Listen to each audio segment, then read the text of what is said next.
क्या असली हीरो वही हैं जिन्हें हम समझते हैं या देखते आए हैं? नहीं नहीं नहीं, वो कहीं ना कहीं वो डुअल में है, वो दो हैं। दरअसल वो उनके पर्दे का जीवन कुछ और है और अलग है, जो हमें कभी दिखता ही नहीं है।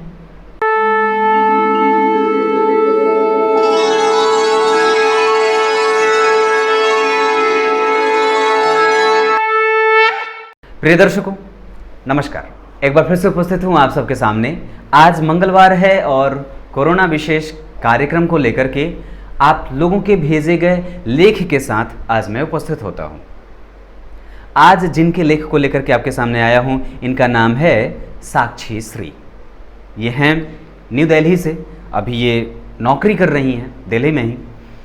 और ये वही साक्षी श्री हैं जिनकी कुंडली का मैंने विश्लेषण भी किया था वीडियो बना करके। इनकी कुंडली मैंने अध्ययन के अंतर्गत चुनी थी। आज सुबह ही मेरी इनसे बात भी हुई। आइए शुरू करते हैं और देखते हैं इन्होंने क्या लिखा है। कितनी अजीब बात है, सोच के देखिए, कितनी अजीब बात है।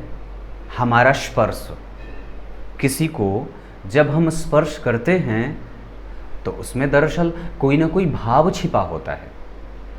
आप अपने बच्चे को प्रेम से कब उसके माथे पे हाथ फेर के बैठे थे, उसके साथ वक्त बिताया था और उसे प्रेम का आलिंगन किया था। दरअसल बच्चे जो होते हैं वो बड़ी ताड़ जाते हैं।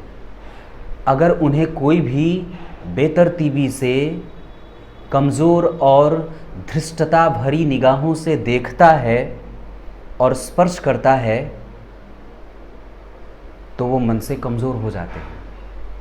इस वजह से उन्हें ये बताना ज़रूरी है कि कौन सा स्पर्श उनके लिए प्रेम दिखा रहा है और कौन सा स्पर्श उनके शोषण का कारण बन सकता है। ये बहुत ज़रूरी है, विचार करिएगा। आपके प्रेम भरे स्पर्श से अंतर पैदा होता है और समाज का कोई भी व्यक्ति अगर उन्हें बुरे तरीके से छूता है तो उसमें वो भेद कर जाते हैं। इस वजह से वहाँ प्रेम की उपस्थिति और प्रेम रूपी स्पर्श का होना जरूरी है। अगर वो नहीं होगा तो वो भेद नहीं पकड़ पाएगा कि किसे प्रेम का स्पर्श कहते हैं और किसे शोषण करने वाला स्पर्श कहते हैं। ये बहुत गंभीरता से विचार करने वाली बात है, सोचा आपको बता दूं। आइए शुरू करते हैं रश्मि साक्षी श्री जी के लिखे लेख से आज का कार्यक्रम। पढ़ के सुना देता हूँ। ये लेख बड़ा विस्तृत है और दरअसल आपको मैं एक ही बात कहूँगा कि इसे अंत तक देखिएगा। मैं इस वजह से ऐसा नहीं कह रहा कि आप अंत तक देखिएगा कि मेरे कार्यक्रम का व्यूज़ बढ़े, ना ना ना, वो चीज़ मुझ में नहीं है। मैं ये चीज़ इस वजह से कह रहा हूँ क्योंकि आपको पूरी चीज़ें मिल सकें। तो आइए शुरू कर देता हूँ। इन्होंने लिखा है, जो जैसा लिखा है वैसा ही पढ़ देता हूँ। दरअसल इन्होंने ये भी कही है बात कि आप उसमें कुछ भूल चूक हो तो सुधार लीजिएगा। अब सुधार कहाँ पे करनी चाहिए? जहाँ कुछ भूल चूक हो वहाँ पे ना, यहाँ तो कुछ ऐसी बात ही नहीं है। मैंने इनसे कहा कि आत्मविश्वास कमज़ोर नहीं बनाना चाहिए, उसे मजबूत करके ही रखना चाहिए। इन्होंने लिखा है, बड़ी अजीब बात है, कोरोना एक कीटाणु जिसने बड़े बड़े परमाणु बनाने वाले देशों को धाराशाही कर दिया। सबसे पहले आपको हाथ जोड़कर प्रणाम है नकुल जी। अरे बाप रे, ये अच्छा विषय का चुनाव किया है। हम सब में कहीं ना कहीं एक लेखक भी है, आज वो भी सामने आएगा निसंदेह। और अगर आपने मुझे प्रणाम किया है, मैं भी प्रणाम ही करता हूँ। अगले ही पल में उन्होंने लिखा है, कोरोना ने ना सिर्फ हमें या आपको अपितु पूरी दुनिया को प्रभावित किया है। जैसा कि हम जानते हैं, शुरू से लेकर के अंत तक की यात्रा इसने पूरी तरीके से ग्रहों के वक्री होने के सदृश बदल दिया है। मैंने मेरे जीवन काल में इस तरह की महामारी और महात्रासदी पहले कभी भी नहीं देखी है। एक ही समय से अमीर से लेकर के और मध्यम वर्ग और गरीब तक सबको कोरोना काल ने प्रभावित किया है। बिल्कुल, ये आसानी से इसे समझा और देखा जा सकता है। एक ही समय में सबकी आय प्रभावित हुई है, घर परिवार, हमारे सबके मन मस्तिष्क पर इसका गहरा असर भी हुआ है। फिर भाई की वह बात याद आई कि समस्याओं का कोई परिमाण नहीं होता है, वो तो सिर्फ हमारी हल करने की क्षमता के आधार पर छोटी और बड़ी हो जाया करती हैं। बात बिल्कुल सही है। अगर हम छोटी दृष्टि से किसी भी चीज़ को देखते हैं तो सामने वाला बड़ा दिखता है, और अगर हमारे अंदर की आत्मविश्वास और मन की इच्छाएं अनंत हैं तो फिर हम उसे पा ही सकते हैं। कुछ भी छोटा और कुछ भी बड़ा तो नहीं होता ना। अगले ही पल इन्होंने लिखा है, वहीं दूसरी ओर बाहरी देशों से आए दिन जिस तरह की न्यूज़ हम देखते हैं, सुनते हैं, अमेरिका, इटली, रूस में जिस तरह का कोरोना महामारी का आतंक है, लोग दिनों दिन अपनी जान गंवा रहे हैं। ये दुखद है। ये वो देश हैं जो हर लिहाज से ना सिर्फ हमारे भारत से आगे हैं, अपितु पूरी दुनिया में उनका एक अलग वर्चस्व भी दिखता है। जब उन देशों में स्थिति दयनीय है तो हम तो उनके आगे कहीं टिकते ही नहीं हैं। हमारे यहाँ का हेल्थ सिस्टम भले खराब होगा, ये बिल्कुल समझा जा सकता है, लेकिन ये बात भी समझने वाली है कि हमारे यहाँ के लोगों की मानसिक स्थितियाँ बहुत मजबूत होती हैं, क्योंकि हम धार्मिक रूप से मजबूत और बहुत ही अकाट्य रूप से हमारा निर्णय हमारे धर्म के प्रति और सभ्यता और संस्कृति के प्रति मजबूती का होता है। इन्होंने अगले ही लिखा है पल कि इन देशों का हेल्थ केयर सिस्टम बेहतर ही नहीं, बहुत बेहतरीन है, पर आज एक छोटे से कीटाणु ने और विषाणु ने इन देशों को धूल चटा दी है। पर हमारे देश में तब भी स्थिति इतनी खराब नहीं थी as compare to other country. अगर हम इंडिया की बात करते हैं तो सबसे पहले इस कोरोना ने सबसे ज़्यादा प्रभावित किया है तो मजदूर वर्गों को। मजदूर आज कई 100 किलोमीटर चलकर घर जाने को मजबूर हो रहे हैं, जहां वो ये सोच करके गए थे कि चाहे जैसी भी विकट परिस्थिति आएगी, पैसे कमा करके मैं अपने परिवार का पेट पाल ही लूँगा। लेकिन स्थिति बिल्कुल उलट और परिस्थितियां बिल्कुल सामने से कुछ और ही दिखा रही हैं, क्योंकि देश में इस समय संपूर्ण लॉकडाउन की स्थिति है। उनके पास पैसे नहीं हैं, रोजगार भी छूट गया है। उस वक्त न्यूज़ देखते हुए हृदय व्याकुल और व्यथित हो गया जब एक मजदूर की सरकार से अपील कि सरकार, जिस गाड़ी में लाशें भेजोगे उसी गाड़ी में आज जिंदा घर ही भेज देते। बड़ी अजीब बात है। उस मजदूर की स्थिति में अगर हम अपने आप को रख के सोचते हैं तो कितनी अजीब बात है। मृत्यु के पर्यंत कोई आता तो नहीं है, और फिर हम अगर लाशों की इतनी कद्र करते हैं तो फिर जिंदा होने का क्या मतलब है। जिस तरह की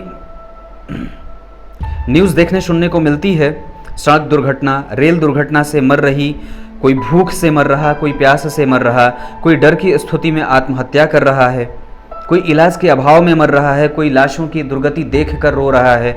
ये सब देखकर मन विचलित सा हो जाता है। मन में डर भी है, कहीं ना कहीं तसल्ली भी है कि हम सही सलामत अपने घर में अपने प्यारों के बीच में हैं। पर क्या हमें सिर्फ अपने बारे में ही सोचना है? ये समय है एकजुटता दिखाने का और एकजुट होने का। बिल्कुल सही बात है। अगर ऐसी स्थिति में भी हम एक दूसरे के दामन को नहीं थामेंगे तो फिर हम कमज़ोर पड़ जाएंगे। सरकार ने लोगों के लिए राहत पैकेज का ऐलान किया है, पर क्या ये राहत पैकेज सच में जनता तक पहुंचेंगे और इससे जनता को कितनी राहत मिलेगी, ये भी देखने वाली बात है। राजीव गांधी की वो बात भी याद आ जाती है कि हम भेजते हैं 100 पैसे तो मजदूर को मिलते हैं 10 पैसे और सामान्य वर्ग को मिलते हैं 10 पैसे। ये बात भी बिल्कुल सही और जायज़ है। अगले ही पल इन्होंने लिखा है, भगवान जी, एक बात मन मस्तिष्क में बार बार आती है, आज से पहले कभी इस तरह से भगवान के द्वार बंद नहीं हुए थे। माता वैष्णो देवी का मंदिर, माँ कालका का मंदिर कभी उनके बच्चों के लिए बंद नहीं हुए थे। प्रकृति के साथ खिलवाड़ जरूर किया गया है और जरूर कुछ न कुछ ये प्रयोगशाला की रणनीति है, जिसने प्रायोगिक तौर पे इतना अपने आप को भगवान के समीप और समीपस्थ ले जाकर के स्थापित कर देता है कि वो भूल बैठता है कि उसके ऊपर भी कोई बैठा है। इंसान होकर ऐसे कृत्य नहीं किए कि इंसान कहे जाएं। कोरोना ने हम सबको प्रभावित किया है, पर यह कोरोना ने हमें बहुत कुछ सिखाया भी है। मैं किसी की बात नहीं, सिर्फ अपनी बात ही करूंगी। कोरोना ने हमें बहुत कम सुविधाओं में बेसिक चीजों के साथ जीना सिखा दिया है, जो मैं पूरी जिंदगी नहीं सीख पाती, इन दिनों में मैंने सीखा है कि जरूरतें उतनी हैं ही नहीं जितनी हमने उसे बड़ी बना दी हैं। हम छोटी और मिमेकेबल स्थितियों में भी रह और जी भी सकते हैं, ये बात बिल्कुल सत्य है।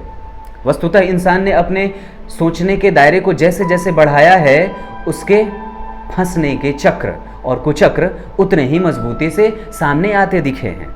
व्यक्ति दरअसल हर बार अपने आप को ब्रॉड माइंडेड कहता है, लेकिन वो दरअसल उतना ही संकुचित भी होता गया है दिन प्रतिदिन। ये तमाम तरीके के ये जो साधन बने हैं, ये हमें हमारे ही लोगों से दूर कर बैठते हैं जी। ये बिल्कुल सही है। अगले ही पल इन्होंने लिखा है, कम सुविधाओं के साथ भी हम अपने परिवार के साथ जीवन यापन कर सकते हैं। हिम्मत सब्र के साथ रहा जाए, ये भी इस कोरोना काल में सीखना और सिखाया हुआ देखा गया है। कोरोना की वजह से एक बात हमें यह भी पता चली कि पशु पक्षियों को जब हम कैद करके देखते हैं या रखते हैं तो उन्हें कैसा लगता होगा। जब हम खुद कमरे में बंद होते हैं तो हमें प्रधानमंत्री के द्वारा आह्वान करना पड़ता है। देश का राजा खुद सामने आकर के लोगों से गुजाहिर और गुजारिश करता है कि आप लोग कमरे में बंद रहिए। पशुओं के साथ तो ऐसा होता नहीं है। कोरोना की वजह से लोग बाहर नहीं जा पा रहे हैं, गाड़ियां नहीं चल रही हैं, फैक्ट्रियां बंद हैं, हवा शुद्ध है, ध्वनि प्रदूषण ना के बराबर है, नदियों का पानी साफ हो गया है, प्रकृति अपने आप को सजा भी रही है और संवारना भी पूरे तरीके से आरंभ भी कर दिया है। लेकिन इंसान है वो बेबस है बाहर निकलने को और अपनी दुनिया में मस्त रहने को। अगले ही पल इन्होंने लिखा है, कोरोना की वजह से हमने हमारे देश के असली हीरो को देखा और असली तरीके से ये समझ भी पाए कि कौन असल में और सही मायने में हीरो है। एक हीरो तो वो जो सरहदों पर हमारी रक्षा करते हैं, उन्हें बहुत बहुत बार सलाम है।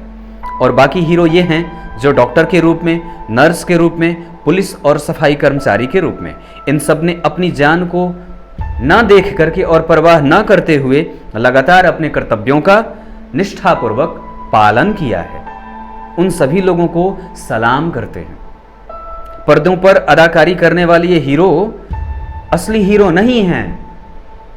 पर्दे पर अब इंसान को यही तो समझना है, यही समझना है। दरअसल आपके सामने जो कैमरे के सामने आते हैं ना, वो नहीं है असली हीरो, बिल्कुल भी नहीं। बहुत कम हैं जो हैं। वास्तव में ये समझने वाली बात है और इसी भेद को तो कमजोर और निष्पक्ष रूप से हमें समझना होगा। दरअसल वो नहीं है, वो तो सिर्फ भूखे हैं पब्लिसिटी के, अपनी फिल्में चलाने के। दरअसल हीरो तो कोई और है जो कहीं और बैठा है। शंकराचार्य हमारे हीरो हैं। उनकी पुस्तकें हमारा मार्ग प्रशस्त कर सकती हैं। सत्य सनातन धर्म के उपनिषद, वेद, पुराण, ग्रंथ, वेद, ये सब हमारे लिए हमारे मार्गदर्शक बन सकते हैं। हमें उनका पठन पाठन करना चाहिए और निश्चित रूप से वही हमारे लिए असली किरदार है जो निभाने योग्य है। हमें अगर कहीं से प्रेरित होना चाहिए तो निश्चित रूप से इनसे प्रेरित होना चाहिए। अगले ही पल इन्होंने लिखा है, अब आखिर में मैंने पूछा कि ये दिन किस तरह से भी थे, तो अब बता देती हूँ। थोड़ा सा भय भी था, चिंता भी था। देश में कोरोना के डर का माहौल, ऐसे में पहल दिन भी इस फिक्र से गुजरे। फिर धीरे धीरे समझ आया कि नहीं, डरने से कुछ होगा नहीं। माँ कालका के बच्चे हैं तो उन्हीं से गुहार लगाई, बस उन्हीं का हाथ थाम लिया है, या ये कहा जाए कि उन्होंने हमारा दामन थाम लिया है। प्रकृति तेरा रूठना भी जरूरी था, इंसान का घमंड टूटना भी जरूरी था। हर कोई खुद को खुदा समझ बैठा था, ये शक दूर होना भी जरूरी था। उम्मीद है जल्द इस संकट काल से उभर भी जाएंगे और ये शब्द कभी भूलेंगे नहीं। जीवन पर्यंत जब तक ये मानव सभ्यता रहेगी और आगे बढ़ती रहेगी, इस काल को याद किया जाएगा एक कमज़ोर काल के तौर पे और एक मजबूत वक्त के तौर पे, जिसने इंसान को दरअसल मजबूत बनाया था। आज अचानक मन में बैठे बैठे यह विचार आया, आज जितना डर लोगों को कोरोना से लग रहा है, इतना डर अगर अपने बुरे कर्मों से लगने लगे तो ये दुनिया वैसे ही स्वर्ग हो जाए। इन्होंने लिखा है, नकुल जी, मैं यह लेख नहीं लिखने वाली थी। आपके प्रोत्साहन और भाई के सहयोग ने मुझे काफ़ी प्रोत्साहित किया। आपका हृदय तल से धन्यवाद। मैं भी आपका आभार व्यक्त करता हूँ। और इन्होंने अंतिम में यह भी लिखा है, भाई उमेद सिंह सोढ़ा जी की भी जय जयकार हो। मैंने पूरा प्रयास किया है लिखने का, कहीं गलती हुई हो तो क्षमा प्रार्थी हूँ। हाथ जोड़कर नमन है सभी दर्शकों को। और जैसा भी लिखा है ये बड़ा सुंदर था और दरअसल ये वास्तव में वास्तविकता को दिखाने वाला था। मैंने सही बात कही है। आप खुद से विचार करके देखिए, क्या असली हीरो वही हैं जिन्हें हम समझते हैं या देखते आए हैं? नहीं नहीं नहीं, वो कहीं ना कहीं वो डुअल में है, वो दो हैं। दरअसल वो उनके पर्दे का जीवन कुछ और है और अलग है, जो हमें कभी दिखता ही नहीं है। समझने वाली बात है। कुछ इसी तरीके से साक्षी जी, आपको बहुत बहुत धन्यवाद। और पीछे भी जिन लोगों ने भी मुझे कोरोना के ऊपर लेख लिखा है, मेरा मान रखा है, मेरे कहने पे लेखनी उठाई है, मैंने कहा था ना, आपके अंदर एक जरूर लेखक बसा हुआ है, उसे बस जगाने की आवश्यकता है। कुछ इसी तरीके से कार्यक्रम का समापन करेंगे। तब तक के लिए इजाजत दीजिए। कल एक बार फिर से उपस्थित होंगे एक ज्योतिषीय कार्यक्रम के साथ। तब तक के लिए नमस्कार।